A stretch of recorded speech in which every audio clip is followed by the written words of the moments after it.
Une région centre toute seule, écartée de tout projet de fusion, un scénario que les députés régionaux, gauche et droite confondus, souhaitent éviter. Au point que tous les députés socialistes du centre se sont fondus aujourd'hui d'un communiqué de presse, tous appelant à voter par amendement le rapprochement avec les Pays de la Loire. Je vais aller voir nos amis bretons et leur dire, mais nous, on est d'accord pour que puisqu'il va y avoir un droit d'option, vraisemblablement dans la loi, pour que en 2016 la Loire-Atlantique rejoigne la Bretagne et qui est donc une Bretagne reconstituée à 5 départements. Je pense que c'est là qu'il y a les bases d'un accord. Alors, est-ce qu'il va se faire maintenant? J'ai l'impression que non, ça va être difficile, mais c'est pas pour autant qu'il ne faut pas mener le combat. Alors que le débat débute à l'Assemblée nationale, l'objectif pour les députés du centre, convaincre leurs collègues des autres régions non concernées et ainsi contourner l'opposition des Ligériens de l'Ouest. Cette situation de blocage, pour Claude Greff, député UMP, est favorable au rattachement avec les Pays de la Loire. C'est en partie la faute d'une réforme mal préparée. Si on veut vraiment avoir une cohérence territoriale, il aurait fallu découper les régions par rapport à leur pôle d'activité. Et là, il fallait aller dans une loi qui impliquait une réforme constitutionnelle, puisqu'on ne peut pas toucher les compétences comme cela sans toucher à la Constitution. Et là, le gouvernement ne veut pas s'y atteler parce qu'il se rend bien compte qu'il n'aurait pas la majorité. Le droit d'option, c'est ce que le gouvernement a imaginé en contrepartie, permettre à un département de changer de région à partir de 2016. Ce droit d'option devrait être assoupli par le retrait de la consultation populaire. Ainsi, la Bretagne pourrait récupérer la Loire-Atlantique et la Vienne demander par exemple son rattachement à une grande région Val-de-Loire. Politique fiction pour le moment. Quant à un rapprochement centre et Île-de-France évoqué hier par le secrétaire d'État à la réforme territoriale, il est tout simplement rejeté par bon nombre de députés du centre. Mais qui veut donc de la région centre, d'abord attachée à 3 départements du Pays de la Loire. On a ensuite eu le droit à une super région avec le Poitou-Charentes et le Limousin. Dernière proposition en date, un statu quo et une région centre qui resterait toute seule. De quoi forcément alimenter le débat. Si cette version n'est pas définitive, nous sommes tout de même allés à votre rencontre pour connaître votre point de vue sur la question. La région centre toute seule, ça me paraît un peu con. Comme c'était fait pour donner plus de force aux régions, et on aura loupé tout. Moi j'aurais vu plutôt quand même une région centre Val-de-Loire, enfin centre Pays de Loire, quoi. Ça aurait été logique qu'il y ait un découpage entre Orléans, enfin une région qui aille d'Orléans jusqu'à Nantes par exemple. Un mariage avec la région Pays de Loire, ça n'aurait pas été idiot, tout en laissant la Loire-Atlantique partir avec la Bretagne. Il faut voir à terme ce que ça peut apporter à chaque région. Je crois que c'est la question, c'est que les gens ils savent pas trop comment ça va se dérouler, qui sera leur interlocuteur, à qui s'adresser, voilà. Donc le tout c'est que ça simplifie la vie aux gens et je suis pas sûre que pour l'instant ça soit très simple. Moi ça m'est égal, je vous dirais que si ça leur plaît de faire comme ça, moi je veux bien. Ne vous y trompez pas. L'origine, la fraîcheur, la qualité du produit dans votre assiette ne seront pas garanties par cette petite casserole au chapeau. Fait maison, le label qui hérisse le poil des grands chefs cuisiniers de la Touraine. Car tout y est, excepté le cœur même du sujet, le métier d'artisan cuisinier. Le seul problème, c'est que, comme vous marquez, c'est une bœuf béarnaise. Est-ce que la béarnaise, elle est en poudre ou elle est faite avec un sabayon, avec du beurre et tout ça? Est-ce que quelqu'un va le marquer, ça? Et ils ont le droit, tous les deux, à l'appellation fait maison, puisqu'on met de l'eau, on mélange. Donc, c'est aucun intérêt. Moi, sur ma pancarte, je vais marquer, ici, vit un cuisinier. Voilà, ça sera beaucoup mieux comme label. Dans cet établissement, Charlotte et Séverine s'attachent à servir du fait maison à leurs clients, tout en s'approvisionnant pour certains produits chez les grossistes alimentaires les plus célèbres. Pour autant, elles aussi jugent ce label inutile. On n'a pas du tout envie de le mettre sur la carte parce qu'on ne trouve pas spécialement que ça apporte un plus en fait. À Métro, on peut trouver effectivement du tout prêt, mais on peut aussi trouver des produits régionaux ou frais qui sont des produits de base, des produits bruts. Si je prends l'exemple d'une tarte, on va faire notre pâte brisée nous-mêmes, on va faire l'appareil à quiche nous-mêmes.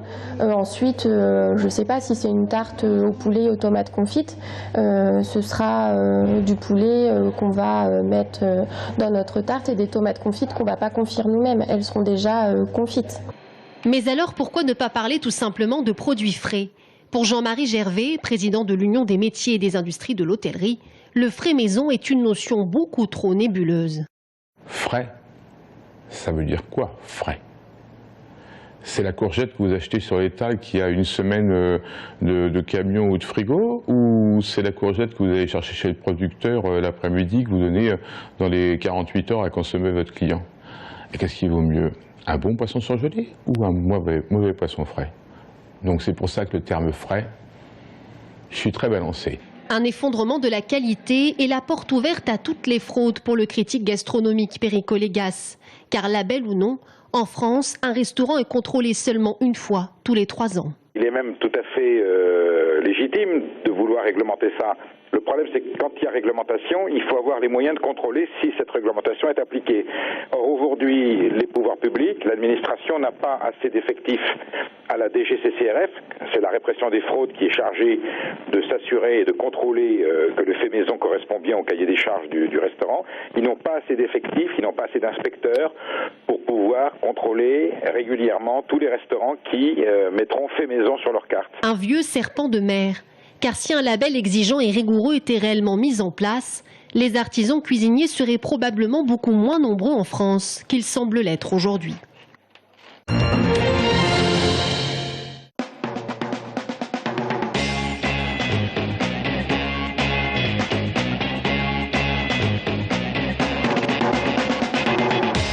Voilà 22 ans maintenant que Fabrice et Christelle partagent ensemble leur passion pour la 2 chevaux. Ils ont même été jusqu'à traverser des pays d'Europe en 2 doches, comme par exemple l'Écosse.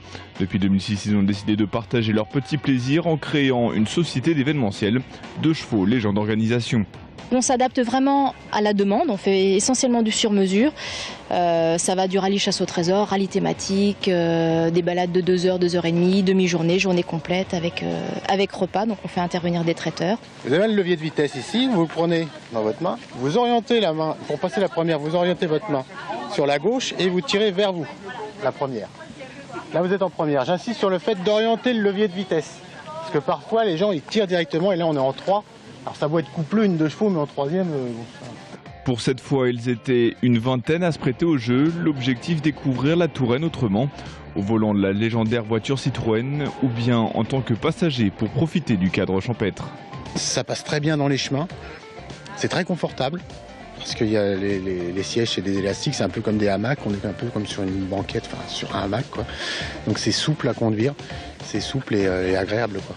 Au programme de l'après-midi, départ de Dieppe, direction le château de Montpoupon. Après avoir emprunté les chemins sinueux de la Touraine, allant même jusqu'à traverser un gué, le convoi est finalement arrivé à destination. Avec 32 chevaux en leur possession, Christelle et Fabrice peuvent accueillir jusqu'à 120 personnes. Malgré son âge, la 2 doches reste très appréciée par les Français, et ça s'est vu.